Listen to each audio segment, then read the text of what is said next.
In this video, we're going deep into the wildest theories behind the Last Supper. And I'll say this right away, the longer you stare at this painting, the less normal it feels. Because there are details in here, and once you notice them, you can't unsee them. The Last Supper does not even feel like a painting sometimes. It feels like a coded wall. So let's start breaking it down, one theory at a time. Now I'm going to make the image a little sharper and more colorful, because some details get missed in its normal form. The first theory is the one everyone talks about.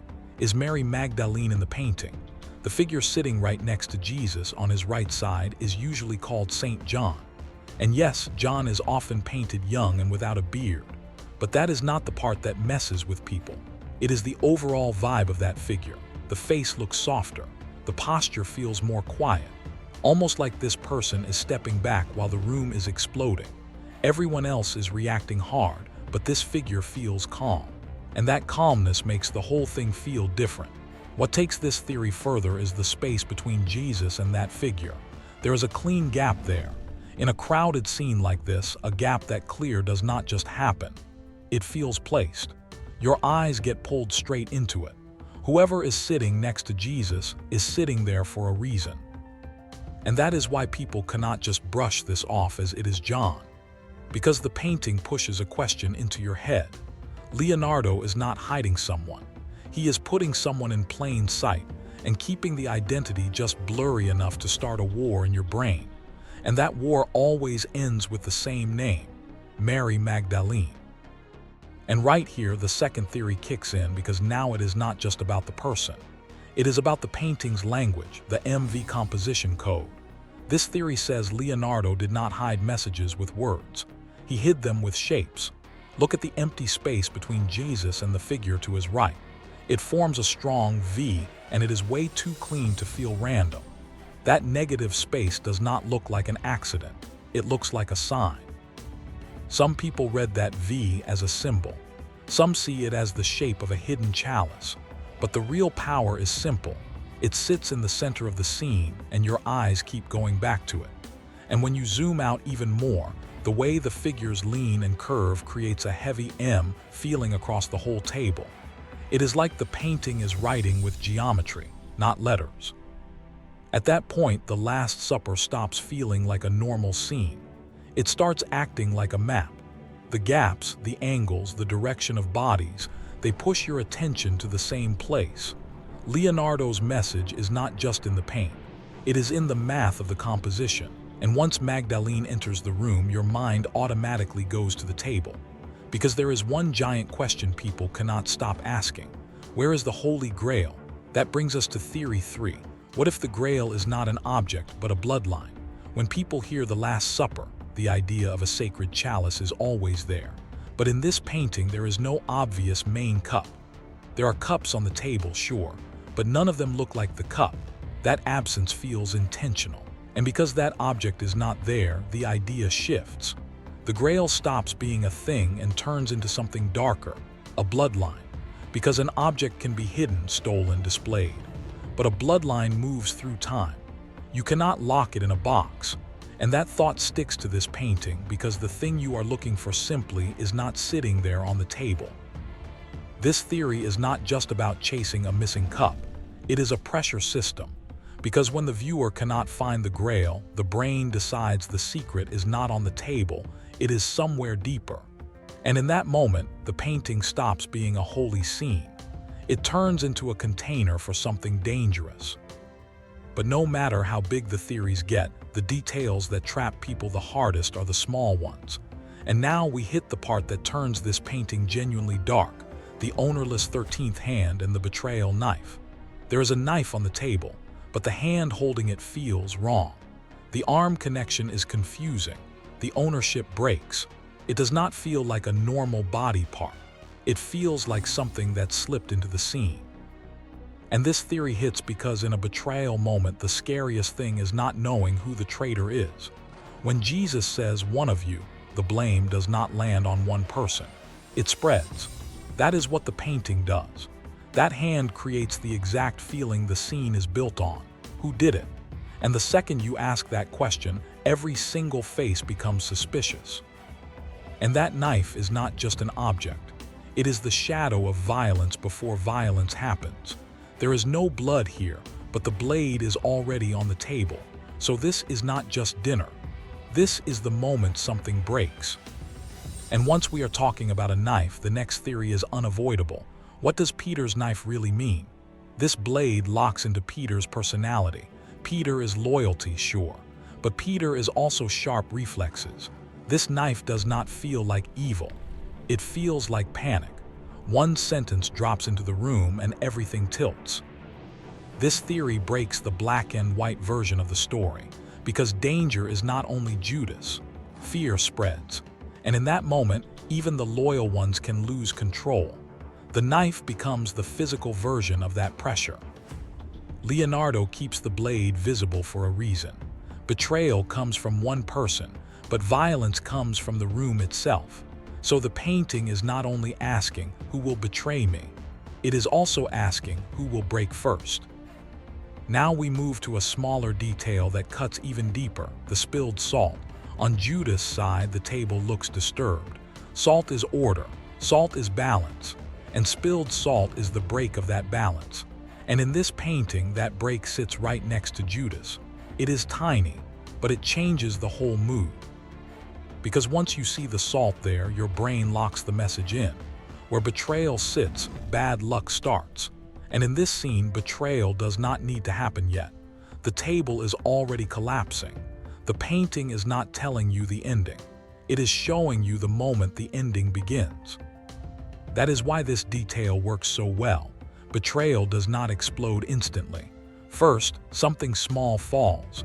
Then everything follows. Leonardo is not speaking through faces here. He is speaking through the table itself.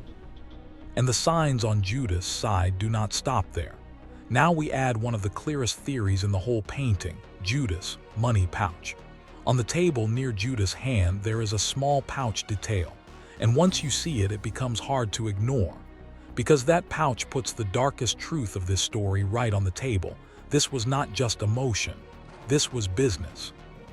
That pouch turns betrayal into something bought. Not a sudden decision, a deal, a transaction. The idea of 30 pieces of silver becomes physical, and suddenly Judas does not just represent betrayal, he represents the price of betrayal.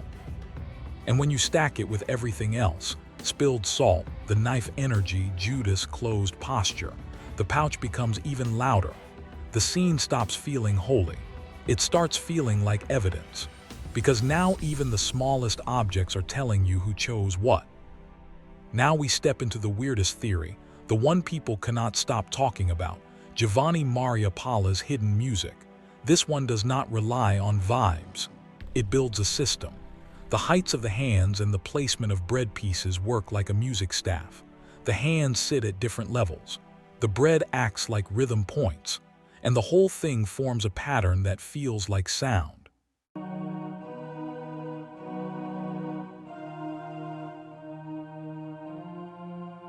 And this sticks because Leonardo was not just an artist. He thought like an engineer. He loved structure. He loved order. And in the Last Supper, the hands do not only react. When you follow them, they create rhythm. And the darkest part is the idea itself. A requiem is a funeral melody, and the Last Supper is a last moment scene. That is why this theory locks in. The painting looks silent, but it feels like something inside it is singing. And that brings us back to the hands again, because there is another big theory. Are the hand gestures and fingers a code? In this painting, faces matter, but hands speak. Every gesture looks like a sentence. Some accuse, some defend, some pull back. Some press forward, and there are so many hands, so many directions, that it feels too intentional to be random drama. Leonardo turns the viewer into a detective, because hands overlap, interrupt each other, push against each other. The painting has no sound, but the hands act like a second conversation, a hidden argument happening under the main story. And that is the feeling the viewer gets. Everyone at this table is talking, but nobody is telling the full truth. And the code starts right there, not in the faces, in the fingers. Now we open a more advanced door. the mirroring overlay theory and the Templar silhouette. This theory says the painting has a second face, not visible in a normal look, but visible through method. When you mirror the image and overlay it, shapes appear. And those shapes create the feeling of an armored figure, almost like a hidden silhouette. This hits hard because the Last Supper is built on symmetry, and symmetry messes with the human brain. The brain starts generating shapes on its own, and Leonardo understood exactly how vision works. So this painting does not behave like a single-layer artwork. It behaves like a layered structure. A normal viewer sees a scene. A focused viewer sees something else behind it, and that creates the most addictive feeling of all, secret access. Now we hit the paranoia peak. Is there a 14th person? The longer you look at this painting, the number starts to feel unstable. Bodies overlap, arms cross, shoulders blend. Your brain misreads the scene for a second, and suddenly the table feels like it holds 14 people, not 13. That feeling is not just crowd confusion. The painting is built in a way that makes counting harder, because when numbers are clean, suspicion drops. But here, suspicion has to rise. The ownerless hand already broke your trust in what you are seeing, and the 14th person feeling completes it. And the darkest version of the theory is this: the 14th presence is not human, it is betrayal itself, a silent witness, or even you. Because this painting does not keep you outside the room, it pulls you closer. And after a while, you do not feel like you are watching the table. You feel like you are sitting near it. And in that moment, the table feels full. And we end with the hardest question of all, the restoration conspiracy. The Last Supper was damaged for centuries. It faded, it broke, it was restored again and again. So now there is only one real question: how much of what we are seeing is truly Leonardo? Some areas look sharper, some look weaker. Some faces feel finished, others feel worn down. This painting was not created once. It kept being reshaped by time. And that is where the conspiracy becomes real. Because after that many interventions, some of the codes we obsess over do not feel like they belong to Leonardo anymore. They feel like they belong to history, like time left its own fingerprints. Maybe the biggest secret of the Last Supper is not a message hidden inside the art. Maybe it is the fact that what we call the original has changed for centuries. So when we decode the painting, maybe we are not decoding Leonardo at all. Maybe we are decoding time. And that is why this painting still unsettles people. Because the longer you stare at it, the more it feels like the painting is saying, "I changed, and you did not notice." This was only the first layer. If you want part 2, hit like and subscribe, because the next theories go deeper.